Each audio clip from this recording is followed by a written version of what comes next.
Hello students, welcome to our channel. நாம் இன்றைக்கி இந்த பதிவில் common first revision examination 10th ஸ்டாண்டர்டுக்கான இங்கிலீஷ் கொஷின் தான் நம்ம பார்க்க போகிறோம்.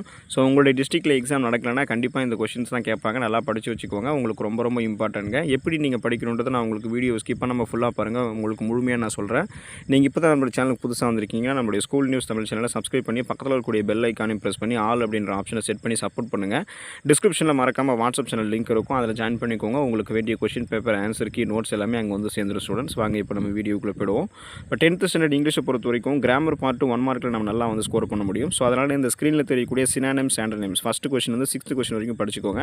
சினானிம்ஸ்னால் அறிஞ்சொரு பொருட்கள், ஆண்டனிம்ஸ்னால் எதிர்ச்சொற்கள், அதெல்லாம் நமக்கு தெரியும் இல்லையா? ஸோ அதனால் வீடியோ வந்து ஃபாஸ்ட்டாக போதுன்னு நினைக்காதீங்க. வீடியோ வந்து பாஸ் பண்ணி நோட் பண்ணிக்கோங்க. அந்த அடி கோடிட்டு அந்த வார்த்தைக்கு வந்து நீங்கள் சினானிம்ஸ், ஆண்டனிம்ஸ் எழுதுனா போதும். ஸோ ஃபஸ்ட்டு கொஸ்டின் வந்து 6th கொஸ்டின் வரைக்கும் உங்களுக்கு கிளியராக வந்து ஷோ பண்ண பார்த்துக்கோங்க. தென் வந்து பார்த்தீங்கன்னா அந்த 7th கொஸ்டின் வந்து உங்களுக்கு என்ன ஆகுது அப்படின்னா கிராமர் பார்ட் ஸ்டார்ட் ஆகுது. ஸோ 7th கொஸ்டின் வந்து ப்ளூரல் ஃபார்ம் வந்து எழுதணும். 8th கொஸ்டின் வந்து ப்ரெஃபிக்ஸ் வேர்டு எழுதணும்.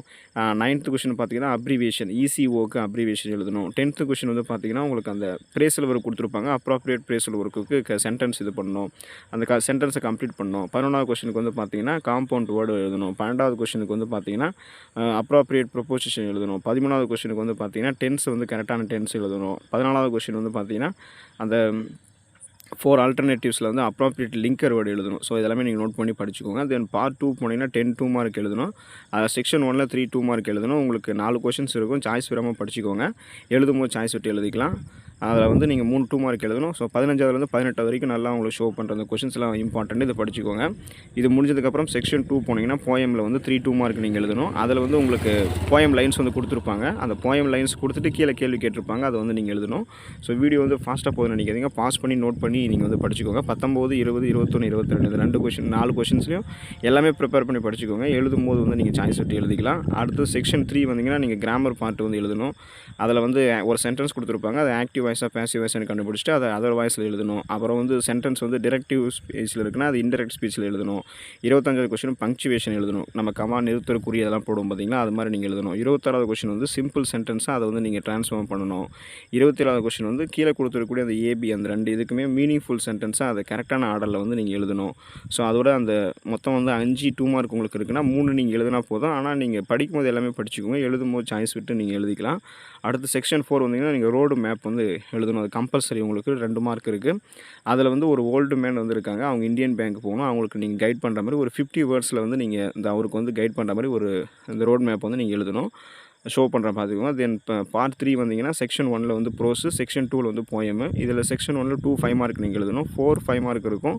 ஸ்க்ரீனில் தெரியக்கூடிய 4 5 மார்க்கும் படிச்சுக்கோங்க. எழுதும்போது சாய்ஸ் விட்டு எழுதிக்கலாம். 29 30 31 32 எல்லாமே இம்பார்ட்டன்ட் தான்.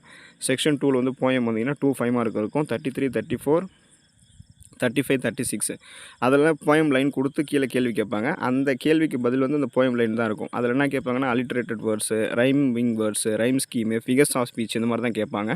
ஸோ அந்த ஸ்டாண்ட்ஸாக கீழே இருக்கக்கூடிய அந்த லைன்ஸ் அதை வந்து நோட் பண்ணி அதை நீங்கள் படிச்சிக்கணும். அடுத்த செக்ஷன் 3 வந்தீங்கன்னா சப்ளிமெண்ட்ரி ரீடிங், துணை பாடம் படிக்க போகும்போது அதில் 37வது கொஸ்டின் பாருங்கள். அந்த ஃபாலோயிங் சென்டென்ஸை வந்து கரெக்டான ஆர்டரில் வந்து நீங்கள் ரீஅரேஞ்ச் பண்ணணும். அதுக்கு நம்ம சப்ளிமெண்ட்ரி ரீடிங் அந்த கதை தெரிஞ்சதாலே போதும், அதை நம்ம பண்ணிடலாம். ஸோ நீங்களும் அதில் உங்களுக்கு இப்போ திருப்புதல் தேர்வுக்கு என்னென்ன இருக்கோ அது எல்லாமே படிச்சுக்கோங்க. அடுத்து பாருங்கள் அந்த பேசேஜ் கொடுத்துட்டு கீழே கேள்வி கேட்பாங்க. இந்த கேட்கக்கூடிய கேள்விக்கு எல்லாமே பேசேஜில் தான் ஆன்சர் இருக்கும். அதை நீங்கள் ரீட் பண்ணி அதை ஆன்சர் பண்ணிடலாம். அடுத்து செக்ஷன் 4 வந்தீங்கன்னா உங்களுக்கு அந்த என்ன பண்ணணும், உங்களுக்கு வந்து இந்த ப்ரிப்பேர் அண்ட் அட்ராக்டிவ் அட்வர்டைஸ்மெண்ட் பண்ணுறது இதெல்லாமே உங்களுக்கு இருக்கும். ஸோ அதை நீங்கள் வந்து பண்ணிடலாம். 39வது கொஸ்டின் அட்வர்டைஸ்மெண்ட்டு. 40வது கொஸ்டின் வந்து நீங்கள் அது இது பண்ணணும். அப்புறம் லெட்டர் எழுதணும் உங்களுக்கு அந்த. அதுக்கப்புறம் 41வது கொஸ்டின்லையுமே ஒரு லெட்டர் எழுதுகிற மாதிரி தான் இருக்கும். தென் வந்து 42 கொஸ்டின் வந்து பார்த்தீங்கன்னா அதில் வந்து உங்களுக்கு ஒரு பிக்சர் இருக்குது. அந்த பிக்சரில் வந்து ஸ்டூடெண்ட்ஸ் வந்து செடி நடுறாங்க, தண்ணி ஊற்றுறாங்க. ஸோ இதை வச்சு நீங்கள் வந்து ஒரு 5 சென்டென்ஸ் அந்த பிக்சரை பற்றி நீங்கள் எழுத போகிறீங்க. அடுத்து பாருங்கள் ரஃப் காப்பி ஃபியர் காப்பி. இதில் வந்து நம்ம மார்க் வந்து எடுத்துடணும். ரஃப் காப்பி ஃபியர் காப்பி எழுதணும். அதுக்கப்புறம் ஸ்பாட் த எரர் இருக்கும். ஒரு 5 கொஷின்ஸ் இருக்கும். அதில் எது எரர்ன்றதை பேசிக்காக படித்து அதை நீங்கள் எழுதிக்கோங்க. ஸோ அதுக்கடுத்து வந்து செக்ஷன் 5ல் வந்து பார்த்தீங்கன்னா மெமரி போயம். அந்த மெமரி போயம் வந்து கொடுத்துருக்காங்க இல்லையா, 5 மார்க் அதுக்கு இருக்குது. அந்த மெமரி போயம் படிச்சுக்கோங்க, ஸ்க்ரீனில் தெரியக்கூடியது. தென் பார்ட் 5 வந்தீங்கன்னா சப்ளிமெண்ட்ரி ரீடிங் 150 வேர்ட்ஸில் நீங்கள் வந்து ஹிண்ட்ஸை வச்சு ஃபாலோ பண்ணி ஒரு பேராகிராஃப் எழுத போகிறீங்க. 2 பேராகிராஃபையும் படிச்சுக்கோங்க. எழுதும்போது ஒன்று எழுதிக்கலாம். அதே போல் இந்த ரீட் த ஃபாலோயிங் பேராகிராஃப், அந்த பேராகிராஃப் படித்து கீழே இருக்கக்கூடிய கேள்விக்கு வந்து ஆன்சர் எழுதணும். அது எழுதுனா கீழே இருக்கக்கூடிய இந்த போயம் லைன்ஸ் வச்சு கொஷின் கேட்டிருப்பாங்க, அதை நீங்கள் எழுதிக்கோங்க. ஸோ ஒவ்வொரு கொஷினுமே இம்பார்ட்டன்ட் தான். இங்கிலீஷில் வந்து நல்ல மார்க் வந்து ஸ்கோர் பண்ணுங்கள். All the best for your examination. Thank you students.